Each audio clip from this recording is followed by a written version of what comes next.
Hello again, everyone. Today I would like to talk about callback requests in Landis Contact Center and show you how you can easily set up your own callback requests for your queues. It's become very common in any contact center, especially if you have a scenario where callers might be waiting over a short period of time, to offer the caller a callback. Just be courteous of the caller's time. Instead of waiting, they can request a callback and have an agent call them back when they are free to chat. So this is something that if you call into any contact center, you'll hear this quite frequently, and it's really easy to set up. So let's take a look.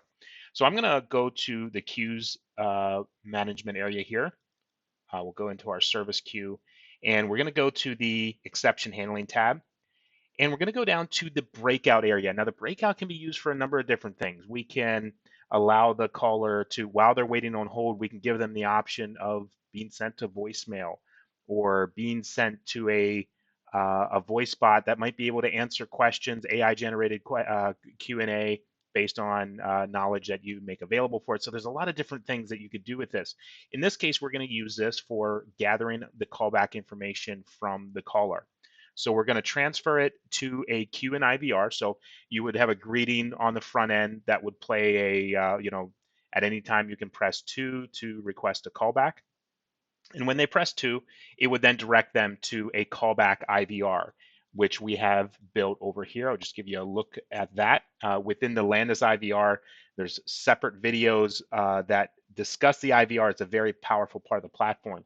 But just to highlight a callback, a breakout callback IVR, in this case, we're going to ask the caller for the reason of their callback. And this is optional. You don't have to initiate this step, but I'll show you how it can be useful. So in this case, we're going to collect a voice input from the caller where they can just in a natural speaking language or natural speaking voice say why they're calling and what their callback is about. And we can gather that information, and I'll show you how we use that here in just a moment. We can, in this IVR, we're also asking them if the number reading off the number in which we see and asking them if that's the same number they would like called back at. If not, they can select a tone if they would like to enter a different number, and it captures that and confirms with the caller that the callback has been registered. So that is the queue and the IVR settings that would collect the callback. Now, what this looks like for the agent, if we go down here to the callback requests report, and this is something the agents would have access to, they can see all of the callbacks that would show up here in the system would show up on this report. The phone icon here indicates that it is yet to be resolved. As it is resolved, they can complete it and it would check it off the list and display the name of the agent that has completed that.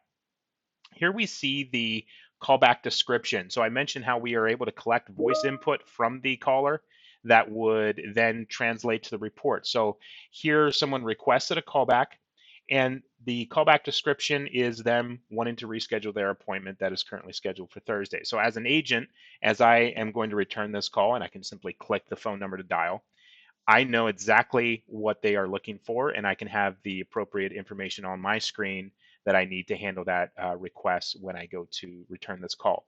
Now, there's a number of different ways that you can display these callbacks to your agents. In this example here, you see it right inside of the report that the agents have access to within their app.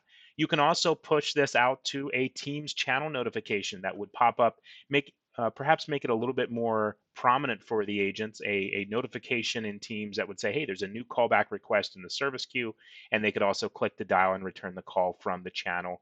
So that's another example of how you could make your agents aware of the callback. That is all we're going to cover in today's video. For more information, go to landistechnologies.com.